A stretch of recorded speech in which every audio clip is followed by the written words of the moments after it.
Friends, இன்னைக்கு நீங்க இந்த விஜயோட டிராயிங்க எப்படி அவுட்லைன் போடுறது, எப்படி வந்து ஷேடிங்க ஸ்டெப் பை ஸ்டெப்பா பண்றது அப்படிங்கிறத ஃபுல்லா நீங்க கத்துக்க போறீங்க. ஸோ வீடியோக்குள்ள போறதுக்கு முன்னாடி சப்ஸ்கிரைப் பண்ணாதவங்க மறக்காம சப்ஸ்கிரைப் பண்ணிக்கோங்க. இந்த மாதிரி டியூட்டோரியல் வீடியோஸ் உங்களுக்கு தொடர்ந்து வந்துகிட்டே இருக்கும். ஓகே ஃப்ரெண்ட்ஸ், நம்ம ஃபர்ஸ்ட் அவுட்லைன்ல இருந்து ஸ்டார்ட் பண்ணுவோம். ரொம்ப சிம்பிளா தான் இருக்கும். ரொம்ப கம்மியான டைமிங்ல தான் அந்த வீடியோவை நான் எக்ஸ்பிளைன் பண்ணியிருப்பேன். உங்களுக்கும் ரொம்ப ஈஸியா கிளீனாவும் புரியும். ஸோ அதனால மிஸ் பண்ணிடாதங்க வீடியோவை ஃபுல்லா பாருங்க. மேல ஒரு லைன் போட்டிருக்கேன் பாத்தீங்களா, அது வந்து ஹேர் லைனு. சைட்ல ஒரு சின்ன வளைவு போட்டிருக்கேன் இல்லையா, அது நெத்திக்கான லைனு. அப்புறம் நடுவில் போட்டிருக்கக்கூடிய அந்த லைனில் வந்து நம்ம ஐஸை வந்து பிளேஸ் பண்ண போகிறோம். அப்புறம் இந்த சைடில் போடுற மாதிரி ஒரு லைன் இருக்குது பார்த்தீங்களா, அந்த இடத்துல ஒரு நோஸ் வரப்போகுது. ஸோ இந்த மாதிரி ஃபஸ்ட்டு நம்ம ஒரு ஃபேஸ் அவுட்லைன் போடுறோம் அப்படின்னாக்கா அதை வந்து டிஃபைன் பண்ணிக்கணும் இந்த மாதிரி. இப்போ நம்ம அந்த டிஃபைன் பண்ணுறோம் இல்லையா, இது வந்து பார்த்தீங்கன்னா ஒரு ரஃப் டயக்ராமுக்கான வழிதானே தவிர இது வந்து டோட்டலாக ஒரு கிளியரான அவுட்லைன் அப்படின்னு நம்ம வந்து சொல்ல முடியாது. ஃபஸ்ட்டு நம்ம ஃபேஸுக்குள்ளே இருக்கக்கூடிய பார்ட்ஸை வந்து ரொம்ப ஈஸியாக எப்படி வரைகிறது அப்படிங்கிறத நம்ம பிளான் பண்ணிக்கணும்.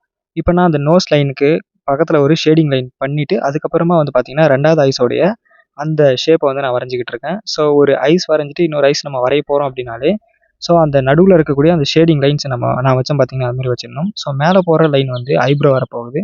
ஸோ நான் உங்களுக்கு புரியணுங்கிறதுக்காக தான் இவ்வளவும் நான் அந்த லைன்ஸ்லாம் நான் போட்டு எக்ஸ்பிளைன் பண்ணிகிட்டு இருக்கேன். அது போக உங்களுக்கு ரொம்ப க்ளீனாக புரியணுங்கிறதுக்காக என்னோட வாயிலையும் சொல்லிட்டு பேசிக்கிட்டே கூட நான் எக்ஸ்பிளைன் பண்ணுறேன். ஸோ அதனால் இந்த மாதிரி வீடியோஸ் வந்து உங்களுக்கு பெய்டில் தான் கிடைக்கும்.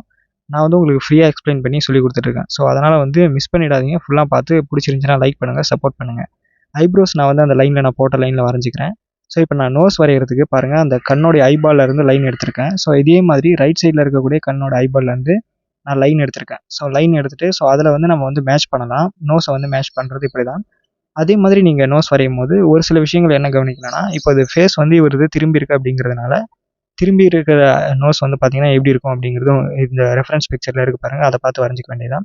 இப்போ இவருடைய லிப்ஸ் வரைகிறதுக்கு முன்னாடி அவருடைய மீசை இருக்கிறத வரையணும். ஸோ சேம் நான் வந்து நோஸ்க்கு எப்படி அளவு எடுத்தனோ அதே மாதிரி ஐஸோடைய அந்த எண்டிங்கில் இருந்து தான் நான் எடுத்திருக்கேன். ஸோ இந்த மாதிரி நான் லைன் போட்டுட்டு அதுக்கப்புறமா வந்து அந்த மீசைக்கான லைனை நான் வந்து போடலை. சின்ன சின்னதாக வந்து சின்ன சின்ன முடியெல்லாம் வரைகிறதுக்கு நம்ம பண்ணுவோம் இல்லையா, இழுத்து விடுவோம் இல்லையா, அதை தான் நான் பண்ணுறேன். அண்ட் நான் வந்து ஃபஸ்ட்டே ஸ்டார்டிங் சொல்ல மறந்துட்டேன், இது வந்து டூம்ஸ் பென்சில் தான் அந்த டிராயிங் ஃபுல்லாக யூஸ் பண்ணியிருப்பேன். டூம்ஸ் பென்சிலோடைய ஹெச்பி பென்சிலில் தான் நான் அவுட்லைன் வந்து நான் யூஸ் பண்ணுறேன் போடுறதுக்கு. நீங்கள் டூம்ஸ் பென்சிலில் தான் அவுட்லைன் போடணும்னு கிடையாது. வேறு எந்த பென்சில் வேணாலும் நீங்கள் யூஸ் பண்ணி நம்ம போட்டுக்கலாம். ஸோ இப்போ லிப்ஸுக்கு கீழே இருக்கக்கூடிய அவருடைய தாடியோட ஷேப்பு, ஸோ எல்லாமே வந்து பார்த்தீங்கன்னா குட்டி குட்டியாக அந்த லைன்ஸ் போடுற மாதிரி போட்டு நீங்கள் வந்து ஷேப் பண்ணிக்கலாம். இப்போ இவருடைய தாடி வந்து நம்ம கரெக்டான அந்த ஷேப்புக்குள்ளே கொண்டு வந்தோம்னா தான் நமக்கு ஃபேஸ் ஷேப் வந்து கரெக்டாக வரும். ஸோ அதனால் இந்த தாடி வரையும் போது அப்புறம் அந்த ஃபேஸ் ஷேப் வரையும் போதெல்லாம் கொஞ்சம் கவனமாக பார்த்து வரைங்க, பொறுமையாக வரைங்க. எல்லாரும் என்ன நினைக்கிறாங்க அப்படின்னாக்கா, இந்த சேனலெல்லாம் வீடியோ போடுறத பார்த்துட்டு இவ்வளோ ஃபாஸ்ட்டாக வரைஞ்சிடுறாங்கன்னு நினைக்கிறாங்க. அப்படிலாம் கிடையாது. இப்போ இந்த ஃபேஸ் வரைகிறதுக்கே எனக்கு கிட்டத்தட்ட பார்த்தீங்கன்னா ஒரு 1 மணி நேரம் 1.5 மணி நேரம் வரைக்கும் டைம் எடுக்கும். ஸோ அந்த அளவுக்கு நான் வந்து பார்த்து கவனமாக வரைகிறேன். ஸோ அதை தான் நான் வந்து சொல்ல விரும்புகிறேன். நீங்களும் பொறுமையாக வரைங்க. இப்போ நம்ம வந்து லிப்ஸ் எல்லாம் வரைஞ்சாச்சு. இப்போ அந்த தாடியை நம்ம வரைஞ்சோம் அப்படின்னா நம்ம ஃபேஸ் ஷேப் வந்து ஈஸியாக வரைஞ்சிடலாம். தாடின்னு சொல்கிறது நான் எதை சொல்கிறேன்னு பார்த்தீங்கன்னா, உள்ளுக்குள்ளே இருந்து நம்ம ஸ்டார்ட் பண்ணணும். ஒரு லைனுக்கு பக்கத்தில் எந்தெந்த லைன்ஸ் இருக்கோ அதை நம்ம முடிச்சுட்டு வந்தாலே கரெக்டாக நமக்கு அவுட்லைன் வந்து வந்துடும். இப்போ பார்த்தீங்கன்னா தெரியும், நான் அந்த கிருதாவுக்கான அந்த ஃபேஸ் ஷேப்க்கான அந்த தாடி நான் வரையும் போது அதுக்குள்ளே இருக்கக்கூடிய லைன் ஆல்ரெடி நான் போட்டு முடிச்சிட்டேன். அண்ட் தென் நம்ம வெளியில் போடுறப்ப வந்து நமக்கு கரெக்டான ஃபேஸ் ஷேப் வந்து கிடச்சிடுச்சு. ஸோ கிட்டத்தட்ட நமக்கு விஜயோடைய ஃபேஸ் ஷேப் கிடச்சிடுச்சு. இப்போ காது பார்க்கலாம். புருவத்தில் இருக்கக்கூடிய இடத்துல அளவு வச்சுக்கிறேன். அப்புறம் நோஸுக்கு கீழே இருந்து ஒரு அளவு வச்சுக்கிறேன். ஸோ இதுக்குள்ளார தான், இந்த லைன்ஸுக்குள்ளார தான் வந்து பார்த்தீங்கன்னா நமக்கு வந்து காது வரப்போகுது. ஸோ அதனால் நமக்கு காதோடைய அவுட் ஷேப்பை வந்து ஃபஸ்ட்டு நம்ம வரையவே கூடாது எப்போவுமே. உள்ளே இருக்கிற லைன்ஸை தான் நம்ம எப்பவுமே வரையணும் காது வரையும் போது. இது நான் பல வீடியோஸில் வந்து என்னோடய வீடியோஸில் நான் சொல்லியிருக்கேன். நீங்கள் பார்க்கலன்னா நிறைய வீடியோஸ் நீங்கள் எடுத்து பாருங்கள், கண்டிப்பாக தெரியும். உள்ளே இருக்கிற லைன்ஸ் நம்ம எப்பவுமே வரைஞ்சி முடிச்சாதான், வெளில இருக்கிற லைனோடு வரைஞ்சாதான் அந்த காதோடைய அளவு அப்படிங்கிறது வந்து நமக்கு கரெக்டான சைஸில் வந்து கிடைக்கும். ப்ரோ, எனக்கு அவுட்லைன்லாம் போடணும் கரெக்டாக இது மாதிரி அப்படின்னு எனக்கு ஆசையாக இருக்குது. ஆனால் எனக்கு எதுவுமே சுத்தமாக பேசிக்ஸ் கூட தெரியாது ப்ரோ, ஒன்றுமே தெரியாது ப்ரோன்னு சொன்னீங்கன்னா, என்னோட சேனலில் பிளேலிஸ்ட் இருக்குது அவுட்லைனுக்குன்னு தனியாக. நீங்கள் அதில் போய் பார்த்தீங்கன்னா பேசிக் அவுட்லைன் நம்ம எப்படி போடணும், அப்புறம் அட்வான்ஸ் அவுட்லைன் எப்படி போடணும், அவுட்லைனுக்கான டிப்ஸு முதற்கொண்டு எல்லாமே நான் வந்து அதில் சொல்லியிருப்பேன். ஸோ அந்த வீடியோஸ்லாம் நீங்கள் செக் பண்ணி பார்த்தீங்கன்னா நீங்களும் வந்து பர்ஃபெக்டாக இந்த மாதிரி அவுட்லைன் வரையலாம். ஸோ எனக்கு வேண்டியது வந்து அவுட்லைனில் ஃபேஸ் ஷேப் ரொம்ப முக்கியமானது. ஸோ அதனால் நான் வந்து இவ்வளோ தூரம் நான் எக்ஸ்பிளைன் பண்ணிட்டேன். மீதி இருக்கிற அந்த ஹேரு அப்புறம் உள்ளார நான் போட்டுட்ருக்கக்கூடிய லைன்ஸ்லாம் இருக்குது பார்த்தீங்களா, இது நம்மளுடைய கவனத்தில் வச்சு தான் நம்ம வரைய போகிறோம். ஸோ இந்த லைன்ஸ் நம்ம எதுக்கு போடுறோம் அப்படின்னா, நம்ம வந்து ஷேடிங் பண்ணுறப்போ இந்த லைன்ஸ் தான் நமக்கு வந்து ரொம்ப யூஸ்ஃபுல்லாக இருக்கும். ஸோ அதனால தான் வந்து நான் இந்த லைன்ஸ்லாம் நான் வந்து யூஸ் பண்ணிக்கிறேன். எல்லா அவுட்லைனுமே வந்து பார்த்தீங்கன்னா இந்த லைன்ஸ் வந்து ரொம்பவே முக்கியம். ஸோ அதனால் வந்து இந்த லைன்ஸ் வந்து போட்டுக்கிட்டிங்கன்னா உங்களுக்கு ஷேடிங் பண்ணுறப்போ ரொம்ப ஈஸியாக இருக்குங்கிறத வந்து நான் சொல்ல வரேன். மீதி இருக்கக்கூடிய அந்த உடம்போடைய அவுட்லைன்ஸ்லாம் நம்ம வழக்கமாக எப்பயுமே சும்மா வரையும் போது என்ன வரைவோமோ அதே மாதிரி தான் வரைய போகிறோம். நீங்கள் ரொம்ப ப்ரொஃபஷ்னலாக வரையணும்னு நினச்சிங்கன்னா நீங்கள் டைம் எடுத்து பொறுமையாக கூட எந்தெந்த இடத்துல எந்தெந்த இது வருது அப்படி லைன்ஸ் வருது நீங்கள் பார்த்து வரைஞ்சிக்கலாம். துண்டாகட்டும், அவரோட ஷர்ட் ஆகட்டும், எல்லாமே வரைஞ்சி முடிச்சதுக்கப்புறம் எரேசர் வச்சு நான் வந்து அந்த கைட்லைன்ஸ் எல்லாத்தையும் நான் எரேஸ் பண்ணிக்கிறேன்.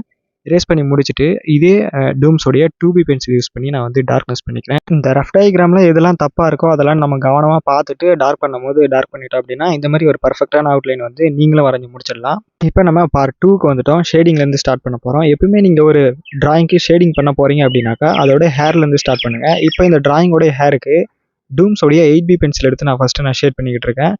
இந்த மாதிரி ஃபஸ்ட்டு அந்த லைன்லாம் எப்படி போகுது அப்படிங்கிறத நம்ம அவுட்லைன் போட்டிருப்போம் இல்லையா, போடும் போது நான் சொன்னலையா முன்னாடி. ஸோ அதை நம்ம யூஸ் பண்ணி நம்ம வந்து இது மாதிரி ட்ரா பண்ணிக்கலாம். பண்ணிவிட்டு இதை வந்து நம்ம பிளண்ட் பண்ணலாம். நான் ப்ரஷ் யூஸ் பண்ணுறேன். உங்களுக்கு வேணும்னா அந்த டிஷ்யூ பேப்பர் யூஸ் பண்ணுங்கள். பிளண்டிங் ஸ்டம்ப் யூஸ் பண்ணிங்கன்னா சரியாக வராது. ஸோ இப்போ நம்ம நெக்ஸ்ட் நம்ம டார்க்கான முடியோடைய எஃபெக்ட் நமக்கு வேணும் அப்படிங்கிறதுக்காக 10B பென்சில் நான் யூஸ் பண்ணுறேன். நான் இப்போவும் சொல்கிறேன், எல்லாமே டூம்ஸோடைய பென்சிலை யூஸ் பண்ணி மட்டும் தான் நான் வந்து ட்ரா பண்ணியிருக்கேன். இப்போ நம்ம ஆர்ட்லைன் பென்சிலாக நம்ம யூஸ் பண்ணோம் அப்படின்னா நமக்கு 10B வரைக்கும் கூட போக வேண்டிய அவசியம்லாம் இருக்காது. 8Bலேயே முடிஞ்சு போயிடும்.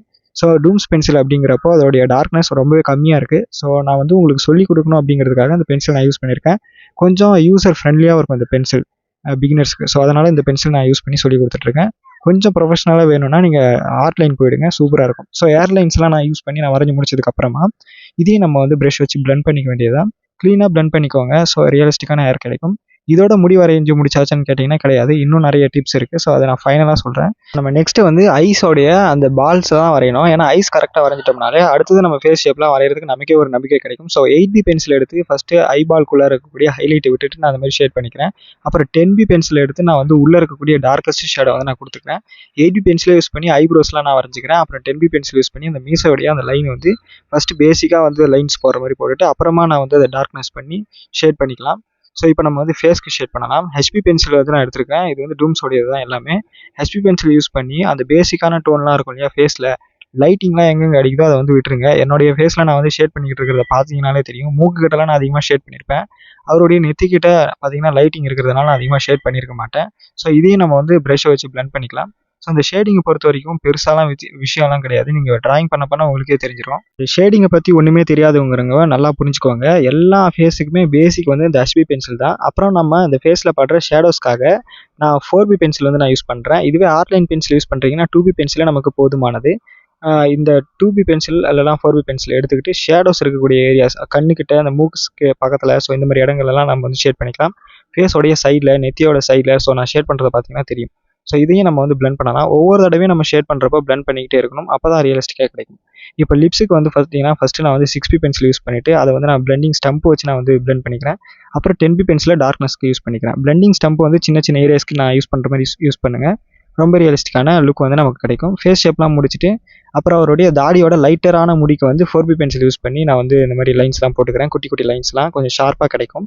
நீங்கள் இதுவே ஹார்லைன்னா 2B பென்சில் வரைக்கும் போதுமானது தான். ஸோ நம்ம வந்து ஃபேஸை ஃபுல்லாக ஷேட் பண்ணி முடிச்சதுக்கப்புறம் இப்படி நமக்கு கிடைக்கும்.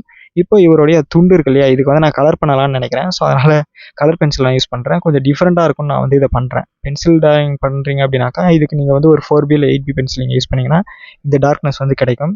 ஸோ ஒரு கட்சி துண்டு அப்படிங்கிறப்போ இது கொஞ்சம் தனியாக தெரிஞ்சால் ஒரு லுக்காக இருக்கும் அப்படிங்கிறதுக்காக நான் இந்த கலர்ஸை நான் வந்து யூஸ் பண்ணுறேன். இது ஒன்றும் வேறு எந்த கலரும் கிடையாது. டூம்ஸ் இல்லை ஃபேபர் கேசல், நீங்கள் எவ்வளோ சீப்பான கலர் கூட நீங்கள் இதில் யூஸ் பண்ணலாம். ஆனால் கொஞ்சம் ஸ்மூத்தாக இருக்கிற மாதிரி பார்த்துக்க வேண்டியதுதான். ஷர்ட்டோடைய அந்த ரியலிஸ்டிக் லுக்குக்கு பிளண்டிங் ஸ்டம்பில் இருக்கக்கூடிய அந்த டஸ்ட்டை வச்சு நம்ம வந்து அந்த ஷேடோஸ் வந்து கிரியேட் பண்ணோம் அப்படின்னா நமக்கு அந்த ஷர்ட் லுக் வந்து நமக்கு ரொம்ப ஈஸியாகவே கிடைக்கும். ஸோ என்னோட டிராயிங் பார்த்தீங்கன்னா தெரியும். ஸோ இவ்வளோ தான். இதுக்கப்புறம் பார்த்தீங்கன்னா நம்ம முடியல சொன்ன டீட்டெயில்ஸ்க்கு ஹைலைட்டிங் வந்து நம்ம முடியல கொடுக்கணும். பேட்டரி எரேசர் வச்சு நான் கொடுத்துட்டு அதை வந்து மறுபடியும் பிளண்ட் பண்ணி விட்டோம்னா ரியலிஸ்டிக்காக தெரியும். அப்புறம் ஒரு சில சின்ன சின்ன குட்டி குட்டி லைன்ஸ்லாம் நம்ம அங்கே மறந்துருப்போம். அதெல்லாம் நம்ம போட்டுக்கிட்டோம் அப்படின்னா டீட்டெயில்ஸ் வந்து நம்ம முடிஞ்சு போச்சு. ஸோ ஃபைனலாக விஜயோடைய இந்த டிராயிங் வந்து இவ்வளோ தான் நான் வரைகிறதுக்கு யூஸ் பண்ண மெத்தட்ஸு. ஸோ நான் வந்து உங்களுக்கு எக்ஸ்பிளைன் பண்ணியிருப்பேன். இந்த வீடியோ உங்களுக்கு பிடிச்சிருக்கு அப்படின்னு நினச்சிங்கன்னா மறக்காமல் சப்ஸ்கிரைப் பண்ணி சப்போர்ட் பண்ணுங்கள். இதேமாதிரி அடுத்த ஒரு நல்ல வீடியோவில் பார்க்கலாம். பாய்.